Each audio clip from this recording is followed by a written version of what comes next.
Welcome back to another season of the Lines College Football Podcast. I am Brett Gibbons with thelines.com, and I am joined, as always, now by Kelley Ford. Kelley, hello, welcome. How are you doing? How do you feel about this upcoming weekend?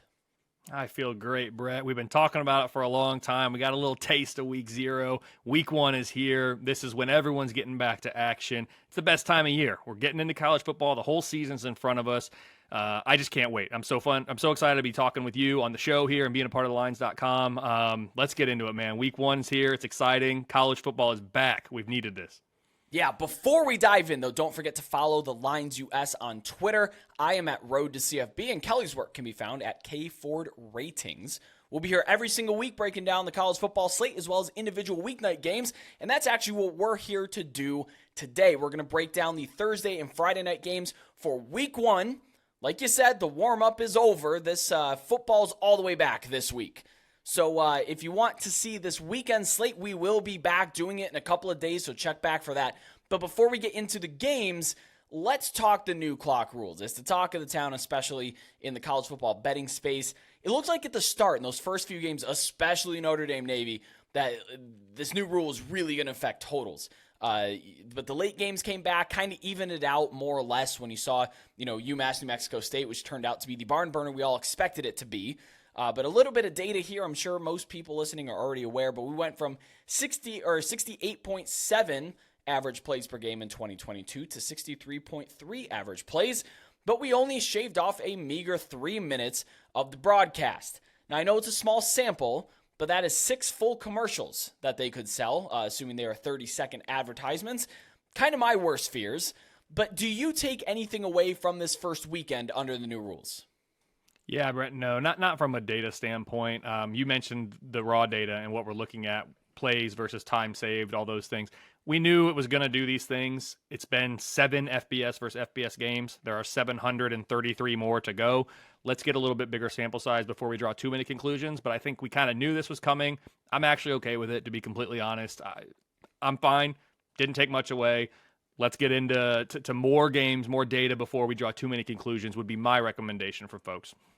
One conclusion that I will come away with, and maybe I'm jumping the gun a little bit, I know your numbers don't deal too much in total, so I'll just speak from this from my own standpoint, from projection, maybe a trends kind of standpoint, that I think this clock rule is going to disproportionately affect games in which we see 2 running teams. And we'll definitely I will talk that to death until I'm proven otherwise, but you saw Notre Dame-Navy, 2 teams that really wanted to establish it, and that game flew past and ended, Notre Dame still scored their 42, but it ended with a lot fewer points than we had hoped. So I think it's going to disproportionately affect the rushing teams. You saw with FIU, Louisiana Tech, although that game seemed to go on forever and a half. But then the passing teams like Vanderbilt, Hawaii, that game still ended on, scoring a bunch of points and going as long. Had more of a collegiate feel, I think, than Notre Dame-Navy did. But we'll take your advice. We will continue to collect data points. We'll continue to sit back and see. Sportsbooks that are in the market certainly adjusted. There was a lot of unders that were being hit this weekend that we will certainly talk about. But the first game on the slate, last time, I think we buried it. This time, we're coming out with the game of potentially of the entire week 1. We have Florida at Utah.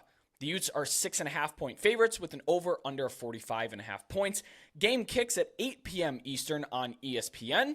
This line was at Utah minus 4.5 because doubt surrounded Cam Rising, whether or not he would play towards ACL in the Rose Bowl. He's working his way back. Then they released a depth chart and it had Cam Rising at QB1. And that line climbed back to that 6.5, 7 points that we were seeing before. Now, I like your opinion on this, or just, where you lean. I personally don't think that releasing Rising as QB1 on the depth chart really changes anything. Did it change your mindset at all? No, it didn't change mine. I think it was expected. I'll get into this too, Brett. I think my numbers, I've been assuming Rising's going to be the quarterback throughout with all of this. I deal with injuries a little bit differently than most.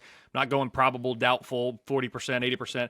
If they're not ruled out, I'm counting them in. And that gets me into trouble sometimes. But again, I'm not out here to bet. I'm out here to try to look at games holistically, seasons holistically, and conference championship races holistically. It's going to vary and make differences here or there, but it's a good general approach for me. So I'm still counting Cam Rising being in, and I'll get more into that with my numbers here in a bit. That's fair. And I'll talk about my play in a little bit. It goes against that. It plays on the possibility that Cam Rising does not play. I just don't think that him being listed on the 2 deep is necessarily saying, yeah, he's in. Because Kyle Whittingham came out Monday and said, I'm refusing to comment on him and Brant Keithy. So I don't know that they're going to play or not. I don't even know if Utah knows if they're going to play or not. I think that was just a presumptive depth chart. Also note, the backup quarterback, Brandon Rose, he suffered a scary, serious camp injury that was pretty recent, and he may not play at all this year. He's definitely not playing in this game. So if Cam Rising doesn't go, we're now dealing with a third-string quarterback, which, of course, is a big, much different story. I touched on it briefly. Star tight end Brant Keithy's a game-time decision. He suffered a season-ending injury much earlier in the year last year, and his recovery is taking a whole lot longer because that was back in September that he was hurt, and he's still working his way back, may or may not play. He's called a game-time decision. If we're looking at Florida, it is difficult to travel backwards to time zones and then play altitude. They're playing at over 4,600 feet at Rice-Eccles Stadium as opposed to about 0 feet in Gainesville. So that I think that the home edge of like 2.2 points is what Sagarin has it at right now. That's what I'm factoring in as right now. I think you have to factor more than that into it. And if you're using a weighted home field advantage, good for you. That's great. I would love to if I could find more reliable data on that, of course. But I think you have to give a little bit of a boost because you're also dealing with the raucous home environment of Salt Lake City. Rice-Eccles being maybe one of the most under the radar, very, very, very difficult environments to play in Pac-12 aficionados, of course. Know plenty about that. And if you're looking at Florida's roster, they're pretty banged up in camp. They've lost a starter on the defensive line and a ton of depth. They actually have 9 guys that are listed as questionable or worse coming into this game. Maybe that's just more honest reporting from Florida. I'm sure a lot of teams have 9 or 10 guys that are hurt right now. But when you scroll down the available injuries, which I do track on my own, and if you're in the Discord server, you do have access to that sheet as well. Shameless plug there. But Florida seems to have a lot more injuries than other teams. Ones I'm concerned with, receiver Ricky Pearsall, he's listed with an illness, and he's in game-time decision. Not sure what's going on there. Starting tight end Dante Sanders, he has a lower body injury. He may or may not play. He was listed as a starter, though. Caleb Douglas, he's questionable. And like I said, the starter on defensive line, Justice Boone, is out for the season. I did take Florida plus 7.5. Because I'm still confident. I don't know if that's the right word, but I just don't think that listing Rising as a QB1 means that he is now uninjured and ready to play. I was hoping that we could get Utah maybe played down to -3, that I would play some back, but that's just not happening right now. Kelly, how do you slice and dice this game? Yeah, this is my number 2 game of the week, Brett, behind only LSU, Florida State. My numbers, we talked about it. I have Utah -7.5, and that's assuming a healthy Cam Rising.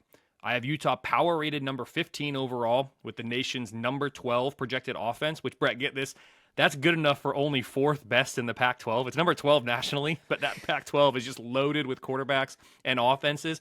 The defense is projecting as the number 22 unit, which is actually in the country, which is actually the best in the Pac-12. So you have a number 12 projected offense, 4th best in your own conference. Number 22 defense is actually the best. So that just kind of gives you a lay of the land quickly of what the Pac-12 is going to look like this year in their final year of existence.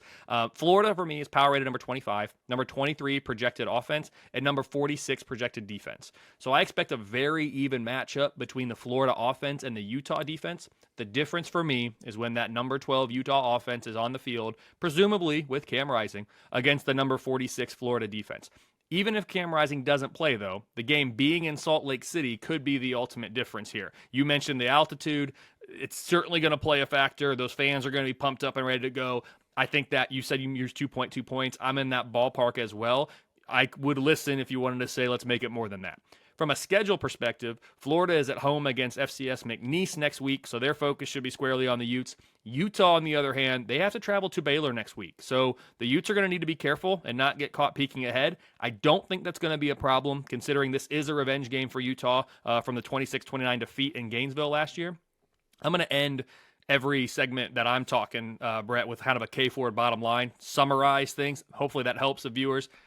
Bottom line, my numbers have Utah -7.5 at home. That equates to a 70% win expectancy for the Utes. And if you're kind of waffling, maybe, a lot of states are new to college football betting. A lot of states with big colleges in them, Ohio, the one that I live in, new to the legal sports betting game. So I just kind of wanted to explain the difference between 6.5 and 7.5 and why that's not the same difference between -4.5 and -5. 7 runs through what we call a key betting figure in football. And I'm just explaining this so that we have all of our bases covered. When you're dealing with 7 points, 14% of college football games end squarely on 7. So you have to think when you move off of that 7 or through that 7, that is a 14% change. So if you get a 6 versus an 8, you are actually getting a 14% edge with the 6 if you're looking to lay the Utes here.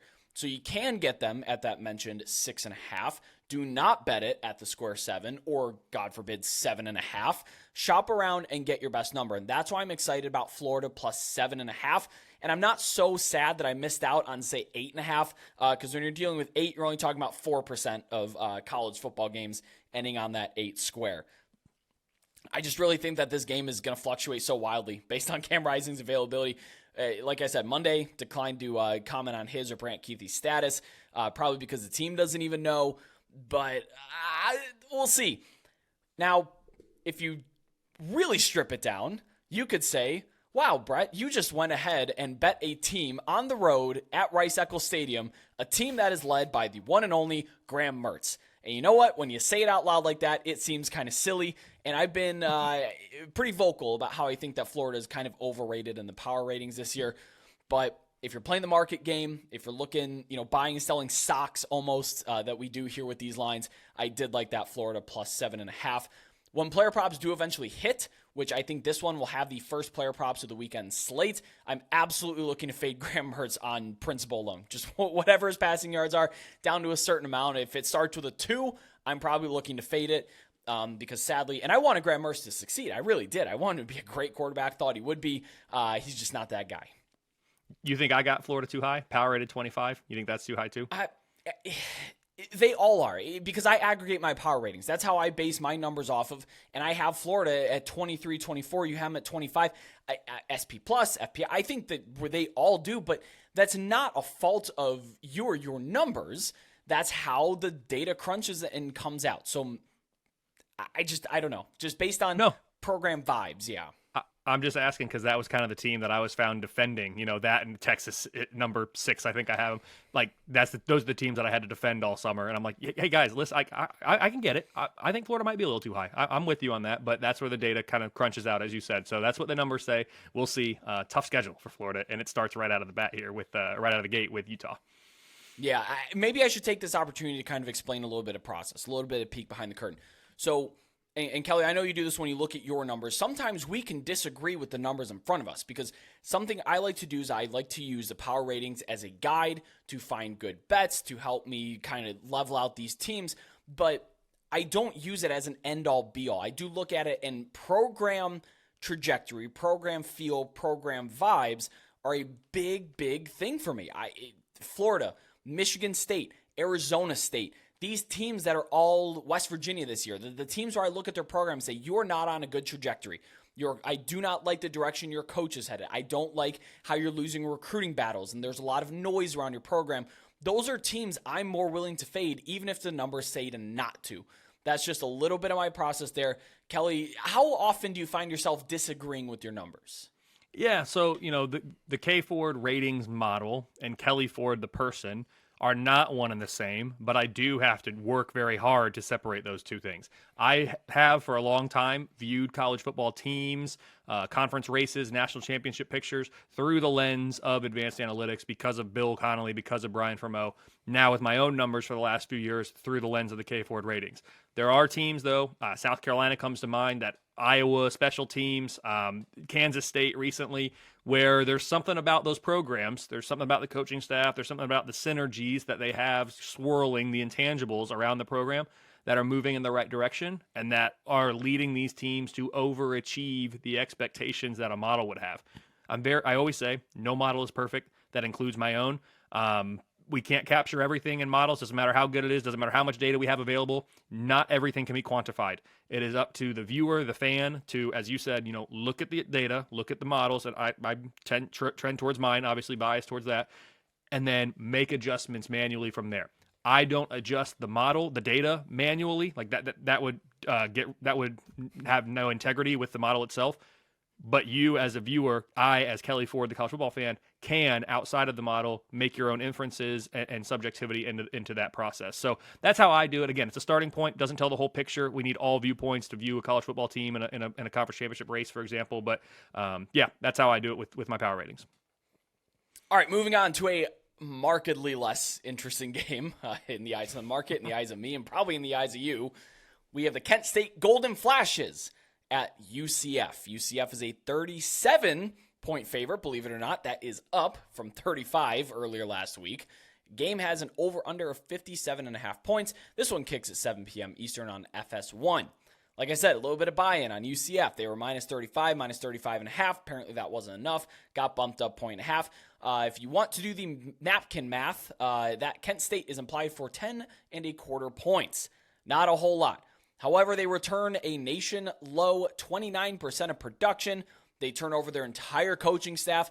They do bring in someone that I am super partial to, Matt Johnson, the Bowling Green State University legend who was second in the nation in passing yards in 2014 to only Trevon Boykin, fun fact, or 2015, pardon me, led Bowling Green to a MAC title that I was at. So love me some Matt Johnson.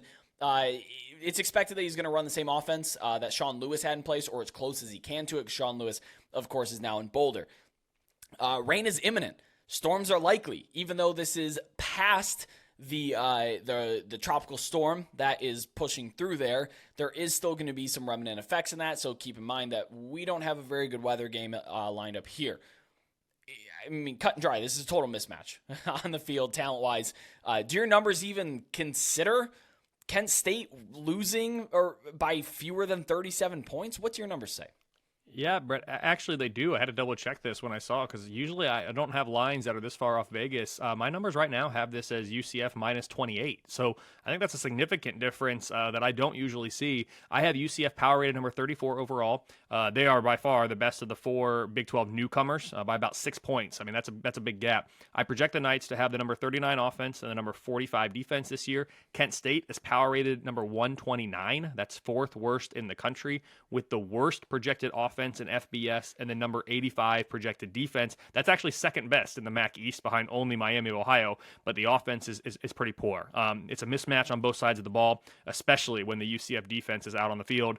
From a schedule perspective, both these teams have tough road games next week. UCF travels to Boise State, and what I'm terming a BCS blockbuster special. I know UCF really came along after the BCS, but Boise State busting the BCS, UCF trying to crash the CFP, and then Kent State heads to Fayetteville for a game against Arkansas. So bottom line, my numbers have UCF minus 28 at home. That equates to a 97% win expectancy for the Knights.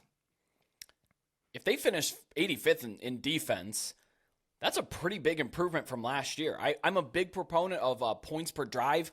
I think it's a very good snapshot of efficiency. How often are you letting teams score and how much are they scoring? And Kent State finished 108th in points per drive allowed last year, which means they would move up 23 spots on defense. That is a significant improvement. The aggregated power ratings that I have, UCF minus 27.5. So right there with you. Yeah. The numbers are saying hit Kent State. I'll be honest, I did. I took a little bit of Kent State plus 37. These are two teams that I think are going to run the ball, even if they have high-tempo offenses. This is one of those where I looked at it and said, hey, the clock rule may help them out here, but I don't know how much of it's going to affect the total. I'm not really excited about betting under 57.5. 58 is actually a fairly key number when you're talking about totals. So I decided to take 37 with Kent State because I just don't know if UCF is going to have the time to be able to blow them out by more than that. And hey, if you're saying the 85th projected defense, that makes me feel a lot better about that, especially with these clock rules. But the other side of me is that Kent State, I don't know if they have a floor. They barely have a team. They return one starter on offense. I don't know what their floor is. And the last team I said that about, UMass, turned in a pretty good week last week. But do you believe that your numbers have a firm grasp on a remade Kent State? No, they probably don't. And I've talked about this before. We talked about the low returning production, the lowest in the country by some metrics. They're down there for me. Teams like Kent State, Colorado, with so much transfer portal usage, Texas State, kind of in a similar boat in terms of remaking a whole side of the ball, if not a team. Anytime that there is increased uncertainty around a team, and that could be with the roster, that can be with a changeover of the coaching staff, it could be a change of style of play or philosophy. When we have those things, it creates increased uncertainty, which from a mathematics standpoint, we don't like, because that increases your margin of error. That makes you less kind of confident in the data that you're putting out there for these teams.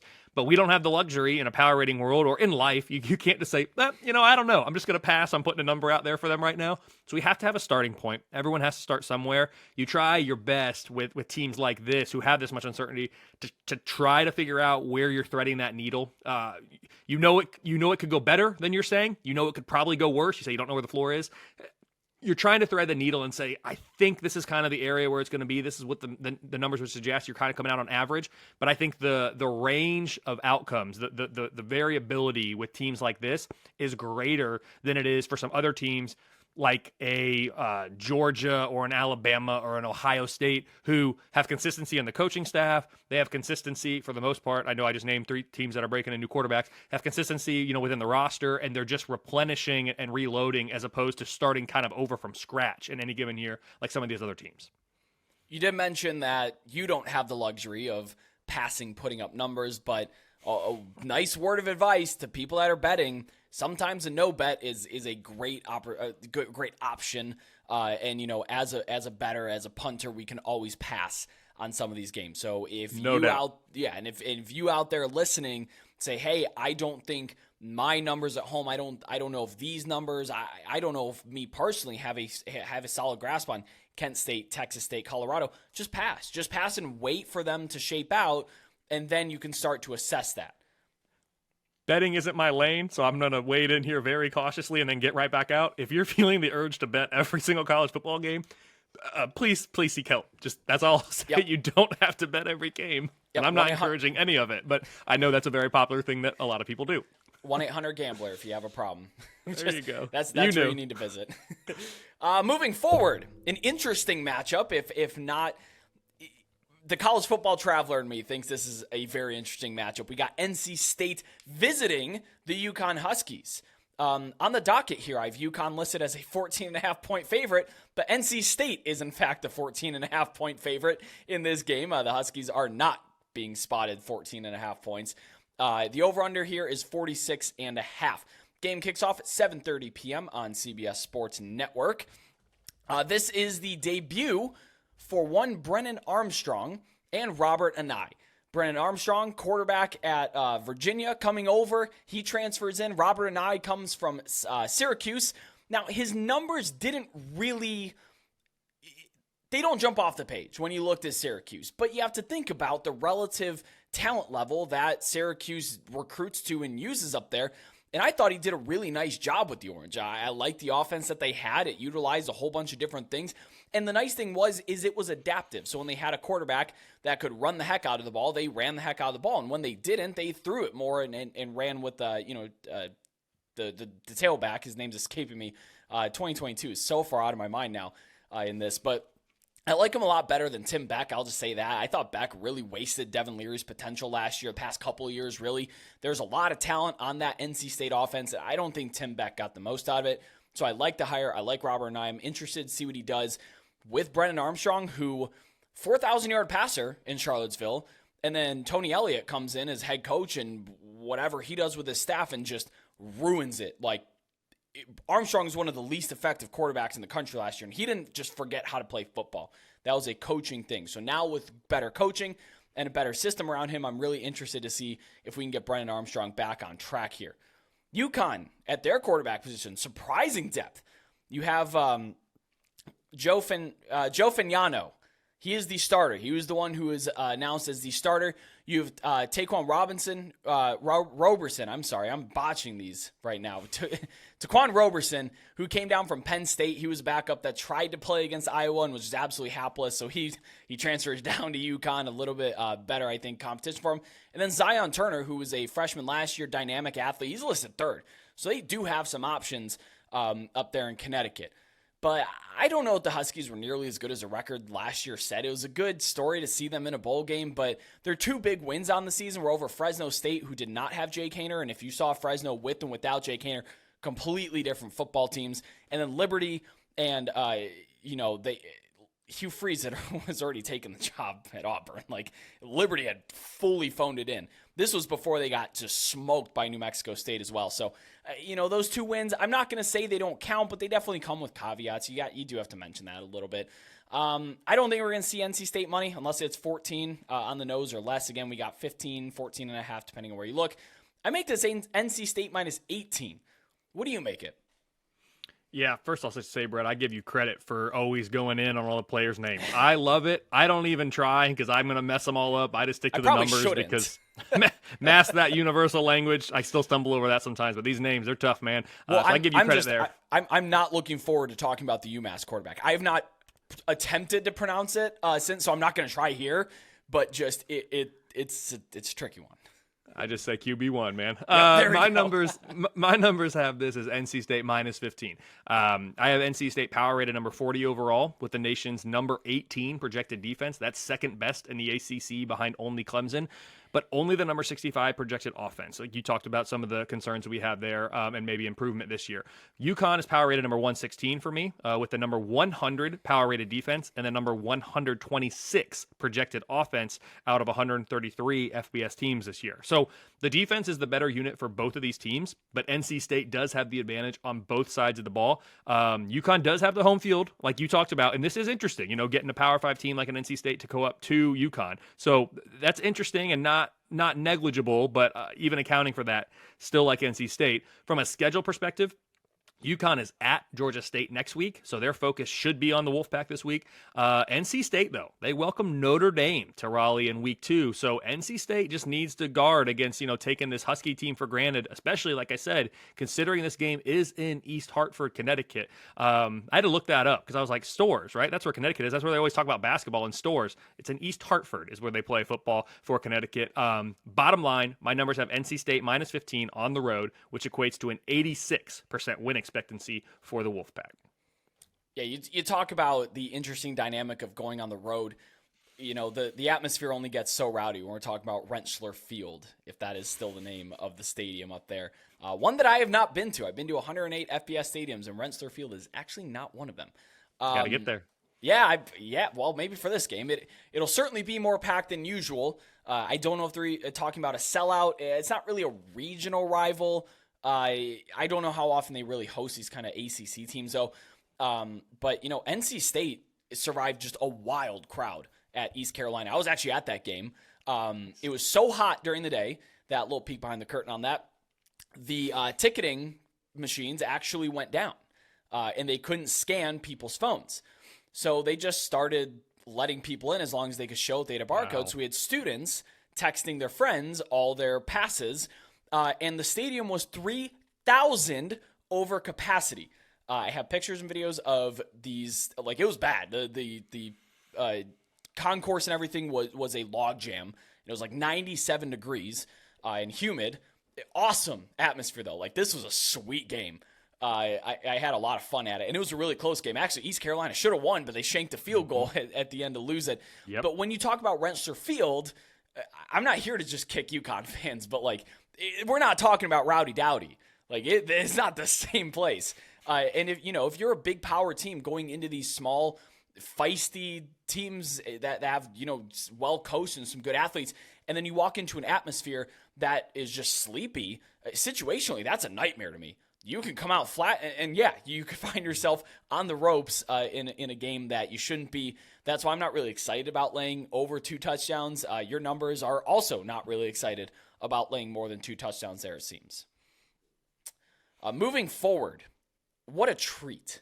What an absolute delight that we get a Big Ten West in his final year. Matchup in week 1 on Thursday. Let's get weird. The Nebraska Cornhuskers at the Minnesota Golden Gophers. Minnesota's a 7.5-point favorite with a 43.5 over-under. What a great Big Ten line that is, if you ask me. This game kicks off at 8 p.m. Eastern on Fox. 6.5 was available. It's not available anymore. I'm not a trends guy, but interestingly, the Huskers are 0-6 against the spread in their last 6 openers, and I'm not talking about games at Ohio State and at Michigan. They played Northwestern. We all remember that game. We're talking Illinois. They lost outright. Those are games that they were expected to win, that they were favored in. I actually took Minnesota -7. If you can find a 7 out there, I did take that because I'm really just fading Nebraska right now. They're dealing with some injuries to the running back room, some suspensions, a whole bunch of stuff going on there. And one of their best portal gets, tight end Eric Gilbert, he has not received his NCAA wager, so he is ineligible as of now. There is some optimism around here, but I'm not really counting on it. And to be honest, I don't know how much on the point spread a tight end is, even if he's a athlete. And then their top wide receiver, Marcus Washington, he was dealing with some camp injuries, but he is expected to play. How does the outcome of this game, which is an interesting matchup, how does the outcome of this game affect your chances to win the Big Ten West for these teams? Yeah, I love this question, but I like these types of questions. They're fun, and that's why we have the numbers, so we can do these hypotheticals. As things stand, I have Minnesota with an 8% chance to win the West and Nebraska with a 3% chance to win the West. With a Minnesota win, all else equal, everything else stays the same. The Gophers' chances increase from 8% to 10%, while Nebraska's chances decrease from 3% to 1%. So 2% swings for both of them there. With a Nebraska win, all else equal again, the Huskers' chances increase from 3% to 7%, while Minnesota's chances decrease from 8% to 2%. So a bigger swing there, and it makes sense because that's the unexpected result. The numbers are not expecting a Nebraska win. I'll get into what my numbers say in a second. But because that would be an upset by the numbers, that's why you get more variability from the current projections to what would be the updated projections at that time. So obviously both teams going to have an improvement if they win. They go down if they lose. Nebraska can experience a more significant gain because right now the numbers are not projecting them to get that win. Yeah, I've been talking about it throughout the podcast here, but with the new clock rules, the run-heavy teams are the games that I worry about, the low totals, and boy, we're talking about the Big Ten West. This is probably the matchup that I worry about the most with the new clock rules, any Big Ten West game, because chances are both teams are going to be, high T, established to run, that kind of stuff. You look at Nebraska's new offensive coordinator, Marcus Satterfield. He's talked about huddling before every play, running under center, and with multiple tight ends, which... Sure, I guess South Carolina wasn't really too sad to see him go to Lincoln, but this number is already at 43.5. I'm not going to play under that. That's already a really low total. It's also down from 46, so I'm not getting the best of the number. You're talking about a 6% move when you move through 45 and 44 on these totals historically, so that's not something I'm interested in, though. If you told me I had to absolutely pick a side, I'd be betting under this and certainly not over it. But what do your numbers say about the matchup itself? This is my number 4 game of the week. My numbers have this as Minnesota -7. I have Minnesota rated number 32 overall with the number 10 projected defense in the country, which is good enough for only 3rd best in the Big Ten West. Again, number 10 in the country on defense, but within their own division is number 3, number 52 projected defense. Ironically, that's also projected to be 3rd in the Big Ten West. So you have the top 10 defense, that's 3rd in your division, and you have a number 52 offense, and that's also, excuse me, 52 offense, that's also 3rd best in your division. So interesting how the Big Ten West shapes up there. I think it's clear which side of the ball is stronger. Nebraska is power rated number 51 with a number 48 projected defense and a number 68 projected offense. So again, typical Big West fashion, Big Ten West fashion. The defense is clearly the stronger unit for both of these teams. I do expect a very even matchup between the Nebraska defense and the Minnesota offense. The difference for me in this game is that number 10 Minnesota defense against the number 68 Nebraska offense. So not to mention there's also the home field advantage baked in for the Gophers. I like Minnesota for those reasons. From a scheduling perspective, Minnesota has a home game against Eastern Michigan next week, so they shouldn't be looking ahead at all really to that game. Nebraska, on the other hand, they hit the road again. Week 1 and 2 on the road. This time for an awesome former Big 12 conference clash with Colorado. My numbers aren't necessarily high on Colorado, but this is a flashy game, a game that's going to get headlines like we're seeing with the Colorado TCU game in week 1. So Nebraska needs to make sure they're fully focused this week in Minneapolis. Bottom line, my numbers have Minnesota -7 at home. That equates to a 70% win expectancy for the Gophers. I am so excited for that Nebraska-Colorado game, like beyond excited. Ethan Kaliakmanis. I didn't really need to bring him up, but I just wanted to drop another name that's difficult to pronounce there. He's back in action from Minnesota. He's got some nice transfer receivers to work with as well. Corey Crooms comes in from Western Michigan. He was their top guy. Elijah Spencer, who I'm very excited about. He was the Conference USA Offensive Player of the Year last year from Charlotte. But this still looks like a run-heavy team with Sean Tyler, who transfers in as well from Kalamazoo, Michigan. I do worry about Nebraska's front seven in here as well. I really don't have faith in any of them. If you're looking at preseason unit rankings, Phil Steele ranks the defensive line 11th and the linebackers 10th in the Big Ten. That's why I think Minnesota's going to go after it. PJ Fleck is not adverse to lining the ball up and running it down your throat if he's so inclined to. And then, of course, you have Elijah Spencer and Corey Crooms to be able to throw the ball over the top. I just think that Nebraska, Minnesota is the better team here, and that's why I laid 7 points with them in this matchup. This one I'm excited about just because it's weird. It's sickos. It's great. We got Miami of Ohio at Miami, Florida, or Miami University at the University of Miami. The Hurricanes are a 17-point favorite with an over-under of 45.5, and I've dubbed this one, as many people have, the Miami Bowl. The Hurricanes lead the all-time series 3-0 with wins in 1945, 46, and 87. So they have not played very frequently or recently, and that's why I think I'm so excited for this. Kicks off 7 p.m. Eastern on the ACC network. Quarterback Tyler Van Dyke, he was reported to be 50-50 to play, but some other reports came out, and then Mario Cristobal himself expects him to play, so I think we're going to see him on the field. You saw a quick dip from 17.5 to 16.5, but that went right back up. However, starting offensive tackle, who's an absolute star, young guy, Zion Nelson, will not play. He is out. I don't know how much that's going to make a difference when you're talking about a team from the MAC, but his absence is a little bit notable. We were talking about rain that's possible from this game. You're still, expected impacts from tropical storm or hurricane Idalia whenever that hits, whatever it hits at. It's not supposed to be torrential, and I don't think, the tropical storm itself isn't going to be hitting Miami. So we're not dealing with a ton of, really, really bad weather here, but there may be rain during the game anyway from effects from that, and as is. The Red Hawks, because I can't refer to them as Miami, but the Red Hawks do return quarterback Brett Gabbert, but he does find new weapons. He doesn't have Mac Hippenhammer anymore, who's one of the better players in the MAC, in my opinion. I also don't think the Hurricanes are going to sleepwalk through this after getting absolutely torched by Middle Tennessee last year. What do you think? Yeah, first, it's the second time we've talked about the storms coming through there. My sister lives in Florida, so Miranda, if you're watching this, listening to this, be safe out there. I know it's no joke when those things come through. But for football's sake here, this might only be the number 20 game of the week by my numbers, but the Miami Bowl, I love that, has such a good ring to it. I'm excited about it. I'm here for this. I actually didn't even realize until you said it, Brett, they've played 3 times. Twice during World War II, and then in 1987. That's a tough time to play Miami. 1987. It's tough time to play the Hurricanes, I should say. Not good for Miami University there, University of Miami. I'm all over on Miami there. Here we go. My numbers have the Hurricanes -16. I have the U power rated number 35 overall. That's up from number 70 last year, Brett, when Miami finished as my biggest underachiever of the 2022 season with the nation's number 28 projected defense and the number 55 projected offense. The Red Hawks are power rated number 94 with the number 74 offense, which is best in the MAC East, and the number 122 projected defense. So not as good on that side.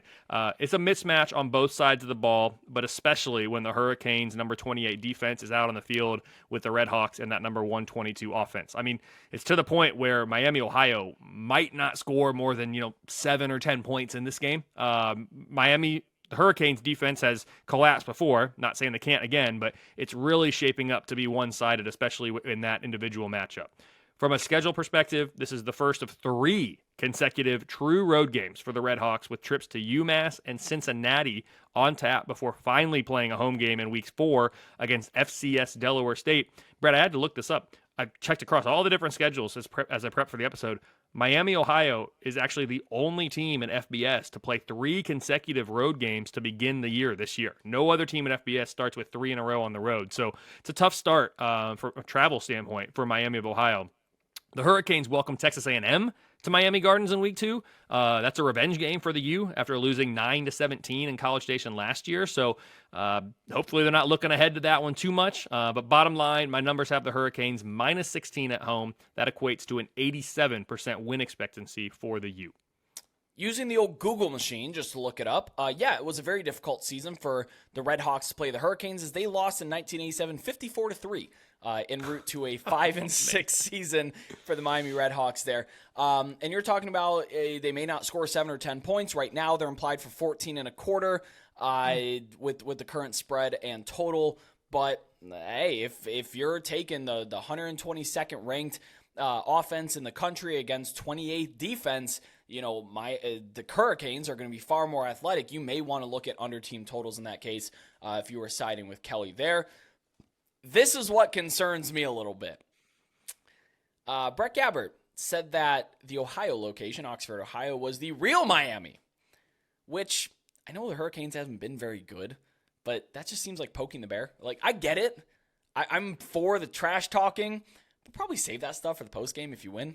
Maybe say it to your friends. I wouldn't say it to the media in that case. That's fuel that's going to be put up on their locker room, plastered in there, and when they're up, 31-3 in the third quarter, they're not going to take their foot off the gas because, sorry, Gabbert, you said something really stupid. I don't like that. I like smack talking. I don't like the in this case, severe little brother, given we're the real Miami. It's good for some laughs, but when you get sacked 8 times and the guy lays on you a little bit longer, you're going to question why, and that's why. It's one of those things maybe you say after the game if you've had a good game and you pulled an upset or something like that. It's kind of my takeaway. Brett, I do want to clarify. I think I might have misspoke at the very beginning. I have Miami power rated 94. It's the number 74 defense, which is the best in the MAC East. The number 122 offense. I think I got it right the second time around, but the first time I think I might have misspoke. So it's the defense that's the best in the MAC East. It's the offense, which is why I said maybe not more than 7 or 10 points. You're saying 14.5 is the implied. Just to clarify there, I think I misspoke. Moving forward, but still in the MAC, and still a couple of teams that have similar names. We've got Central Michigan at Michigan State.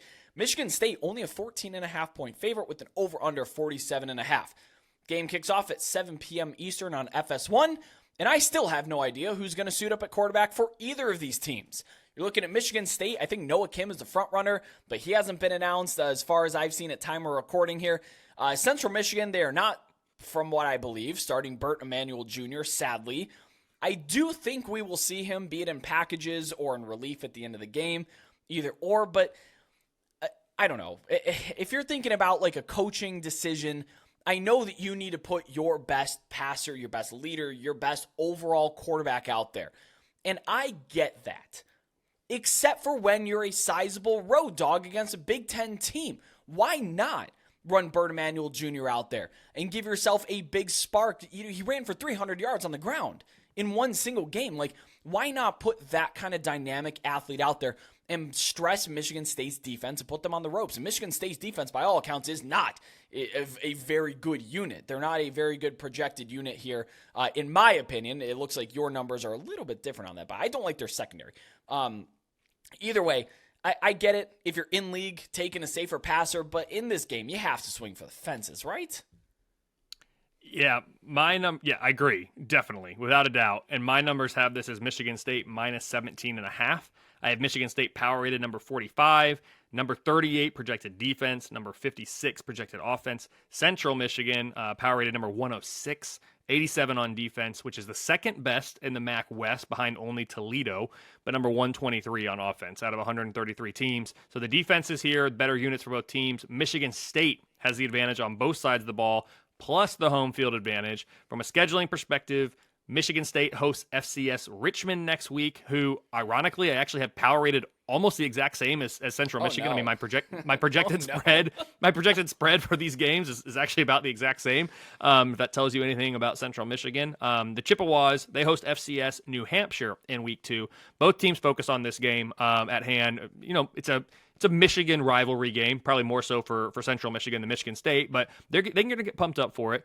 Bottom line, my numbers have Michigan State minus 17.5 at home. That equates to an 89% win expectancy for the Spartans.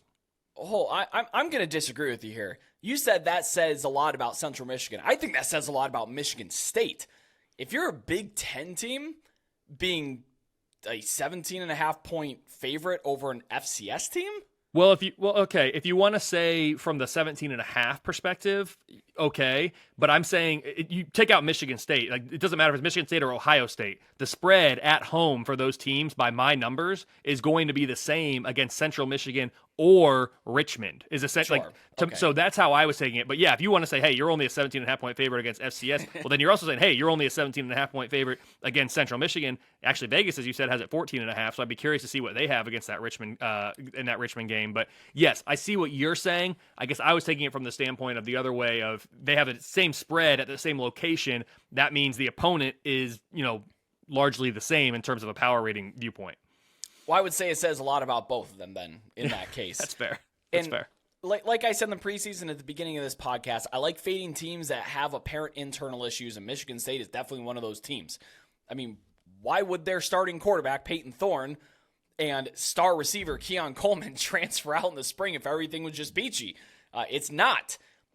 But I don't think that this is the spot to fade Michigan State. I'd probably play Michigan State if I could get them at minus 14, but I don't think we're going to see that number.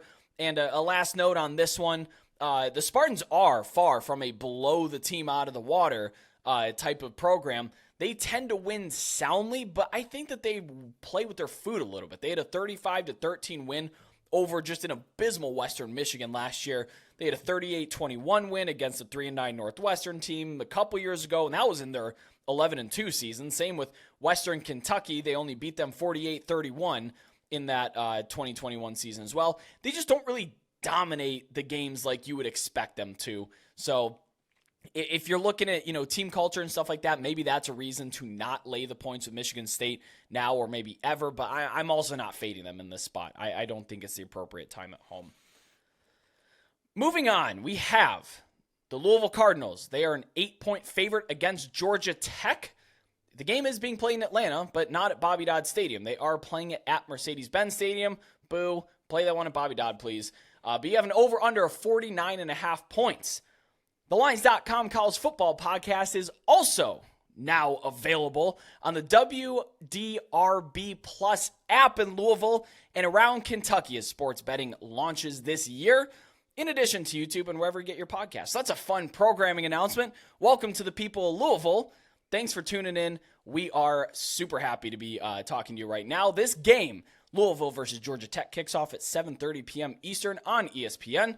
Like I said, it's a quote-unquote neutral site game. I suppose they can fit more people in the stands there. This is the debut for Jeff Brom and the new-look Cardinals, who brought in a ton of transfers, not to be overshadowed by Colorado. Georgia Tech decided to keep Brent Key on the interim after he went 4-4 to finish out last year. It was impressive. They had a win over North Carolina, a pretty solid team at the end of the year there. My numbers see value in Louisville. My aggregated power rating see value in Louisville here. I favor them by about 12. But I'd be patient since you're looking at 7.5 to 9. Those are dead numbers. They can move a couple of points either way. You're not really losing a whole lot of value there. But it does spook me a little to see this number so short, in my opinion, and not budging. On the Georgia Tech sideline, though, we do have Haynes King, the Texas A&M transfer, who will start for them. That has been confirmed. And they also have a familiar face at running back to those that are Cardinal diehards. Trey Cooley, running back, is a Louisville transfer himself. I said I got spooked by this short number. Kelly, what do your ratings say about the game? Yeah, first, Brett, this is my number 9 game of the week in terms of watchability and the components that go into that formula for me. So my numbers have this as Louisville -9. I have Louisville power rated number 39 overall coming into this year with a number 21 projected defense and the number 51 projected offense here in Jeff Brom's first year. Georgia Tech, power rated number 74 overall, with a number 59 projected defense and number 94 projected offense. So both teams have stronger defenses than offenses, and I expect a very even matchup between the Louisville offense and the Georgia Tech defense. The difference for me, though, Brett, is the number 21 Louisville defense, as I said, going against that number 94 Georgia Tech offense. Yeah, to touch on the Louisville offense, Braun was pretty pass-heavy at Purdue. He had a couple of good quarterbacks who was able to do that. But an important note, Jamari Thrash, who Georgia State transfer receiver coming in, he's reportedly lining up in the same position that David Bell and Charlie Jones had lined up in. I guess it's their apex receiver, their top guy, their favorite target to go to. He is lining up in that same spot here. Georgia Tech is a pretty solid core of defensive backs. They brought in a couple of transfers. They should be pretty sound back there. But I'm a buyer in Jamari Thrash. I think he's a terrific land in the transfer portal. So I may look over his receiving yards when player props drop. That's probably going to be Thursday or Friday, later on. But I expect big things from Jamari Thrash, even against a pretty solid Georgia Tech secondary. Yeah, hard to argue there, Brett. From a scheduling perspective, both of these teams host FCS foes in week 2, with Murray State heading to Louisville and South Carolina State heading to Atlanta. So all eyes, all focus for these teams should be on this ACC game. Fun fact about Louisville's schedule, the Cardinals are the only team in FBS that play fewer than 4 true road games in 2023. Now, again, I'm counting this one as a neutral site, even though they are going to the home city of their opponent. But Louisville is on the road at NC State in week 5, Pitt in week 7, and Miami in week 12. They obviously have this neutral site game as we're terming it against Georgia Tech here in week 1, and then they get Indiana at a neutral site in week 3, but only 3 true road games as defined by, FBS schedules and by people out there. So that's the fewest in all of FBS, something to keep an eye on for Louisville this year. And then final thing for the Cardinal fans, since I know this will be shared on the WDRB+, as things stand, I have Louisville with a 22% chance to make the ACC championship game. That's third best in the conference, behind only Clemson and Florida State. All else equal, a win for the Cardinals here in week 1 increases their chances to 26%, while a loss would decrease their chances all the way down to 9%. Again, the numbers like Louisville in this game, they're not expecting a loss, which is why the negative impact of a loss is greater than the positive impact of a win. But 22% now, that bumps up to 26%, all else equal with a win. Bottom line, my numbers have Louisville -9 in this neutral site game, which equates to a 73% win expectancy for the Cardinals. I'd really like to expand on this weird schedule. I love college football travel, I love stadiums, and I love scheduling quirks like this. Not only does Louisville only play, you said, 3 true road games, but 2 of those true road games are in NFL stadiums anyway, at Pitt and at Miami. So they play 1 true FBS away stadium, NC State, and that game's played on a Friday. So they will play 0 road games at FBS stadiums on Saturdays this year. Nice job, Louisville. Excellent scheduling there. The only injury note in this game, starting safety MJ Griffin, he's out for the season for Louisville. That is a big impact for the defense, but nothing that's going to be changing point spreads or anything like that. I probably lean Louisville and the points here. Feels like one of those games where you look back on and say, oh, well, of course they ran away with it, right? Like Georgia Tech was clearly outmatched in this one. If you look at the implied point total for the Cardinals, it's 28.25. If I can find 28 or under for Louisville team total, that's probably something that's going to interest me. I think that they'll be able to move the football. You said the offense and defense are pretty evenly matched, but I do trust Jack Plummer. I do trust the athletes. I like Jamari Thrash on Louisville a little bit more, I think, than I trust Georgia Tech's defense. And I'd only take that 28 if it wasn't juiced to a crazy number, -160, or you know how they do that sometimes. So moving on, we have Stanford, a 3.5-point road favorite at Hawaii with a 60.5-point over-under. Grab your coffee. We got some classic Hawaii After Dark. This one is 11 p.m. Eastern. We get to watch it. It's on CBS Sports Network. You don't have to subscribe to that ridiculous Hawaii pay-per-view, $60 per pop or whatever they were selling last year. This one's on CBS Sports Network. Get ready for some weird. You know it. It's 11 p.m. kick on the East Coast, and you got 2 teams like this playing. It's going to be weird. This point spread, actually dropped from Stanford -7 after Hawaii gave Vanderbilt a run for their money in week 0. Now, funny enough, I love looking at post-game win expectancies. Hawaii had an 82% post-game win expectancy over Vanderbilt, but they lost the game outright. I'm going to be honest. I stand corrected from our last Week 0 podcast. Braden Shager looked pretty good. A whole lot better. At least good enough to take advantage of that Vanderbilt defense that I said verbatim I don't believe he was good enough to take advantage of. Here I am. Wrong. He threw for 350 yards. But if you look at this box score, it's just downright hilarious. Look at the advanced box score. Average starting field position for both of these teams were past each other's 50-yard line with about 43 and a half yards to go for each. Greater than a 25% havoc rate on the game total. That is TFLs, sacks, deflections, turnovers. 1 out of every 4. Shorter than 1 out of every 4, actually. One of those crazy things happened. And then 9 scoring opportunities for Vanderbilt, and they came away with a grand total of 7 points from those. And yet they scored 28 on the game. So 21 of their points came from outside of scoring opportunities. It was a weird game. It was a fun game, but it was a weird game. Troy Taylor, the new head coach for Stanford, a quick rundown on him. He's from Sacramento State. Sac State scored 43 points per game and had a 17-point positive point differential last year over their opponents.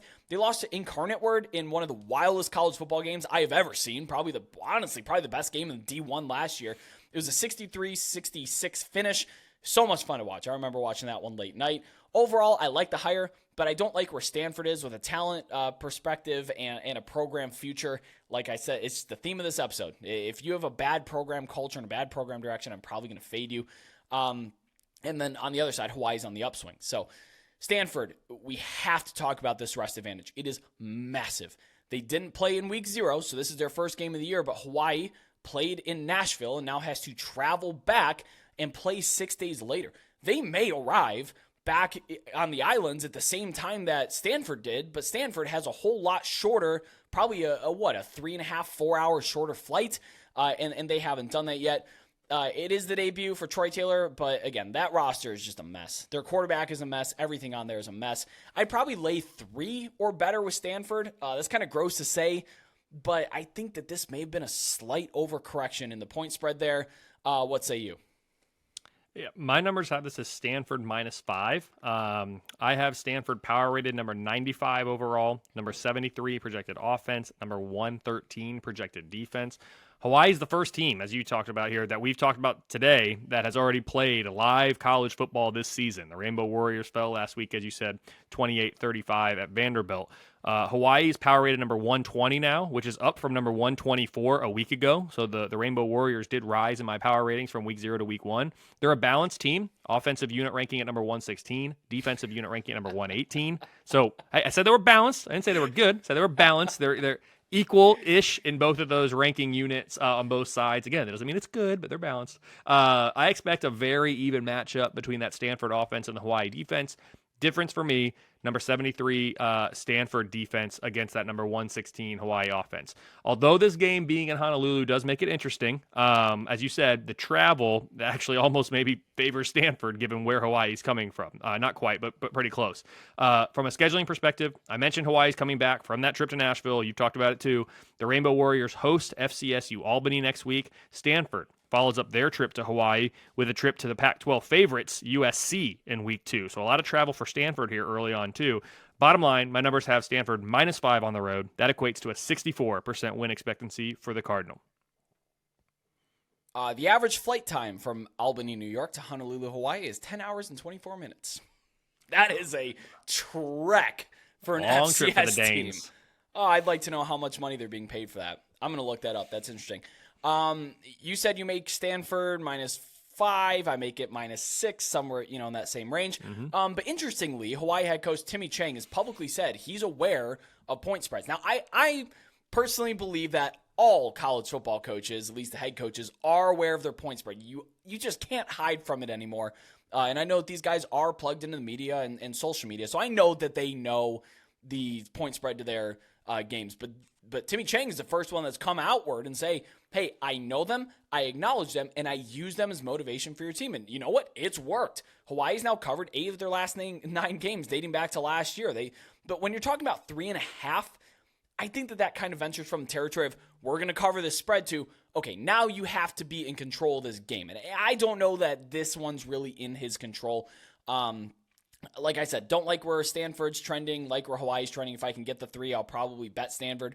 I did earlier Monday see a -3.5 at even money at Caesars. That tells me it may shift to 3. But again, when we're talking about the number one key figure in football betting, 17% of college football games end on 3. So it's going to take a pretty big push to push it from 3.5 to 3. But if I get that 3, I'm probably laying it with Stanford, barring some significant juice there.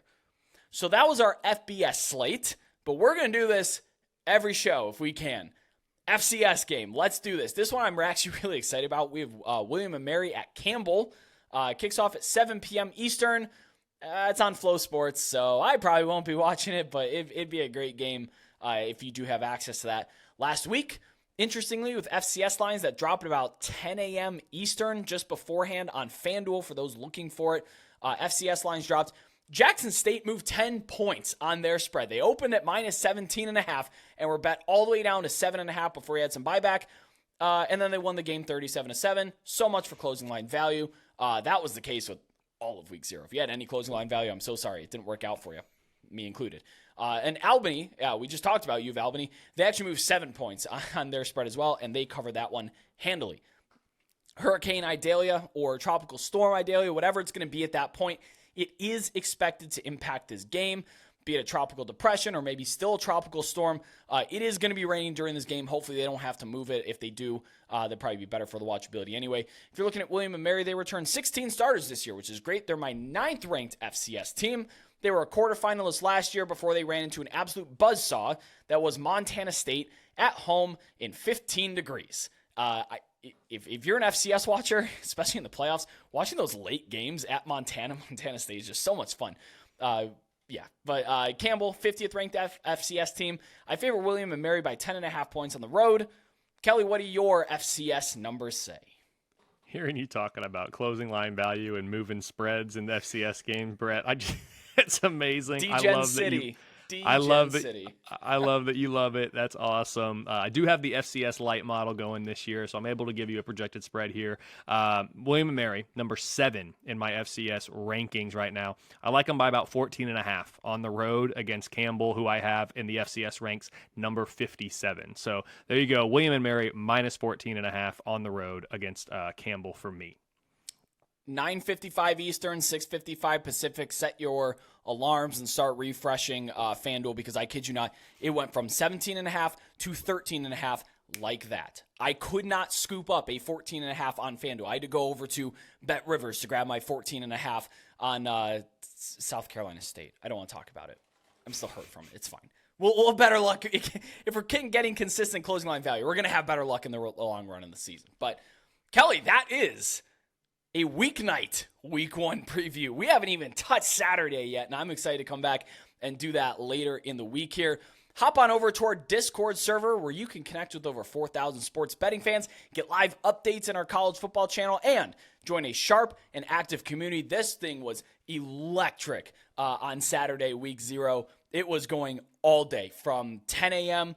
to past midnight. I think the games ended at 1:30. I'm also doing a live stream on that Discord at 11 a.m. Eastern on Saturdays, going over line movement, new news, ins, outs, injuries, weather, updates, things like that we cannot successfully cover here. So join me over there as well if you did not last week. Don't forget to subscribe to Line's YouTube for weekly college football odds and betting videos all season long. Subscribe to us on your podcast app of choice, be it Spotify, Apple Podcasts, Google Podcasts, and drop us a good review if you like the show. Let us know what you think of this slate. There's a lot of meat on the bone. Please share.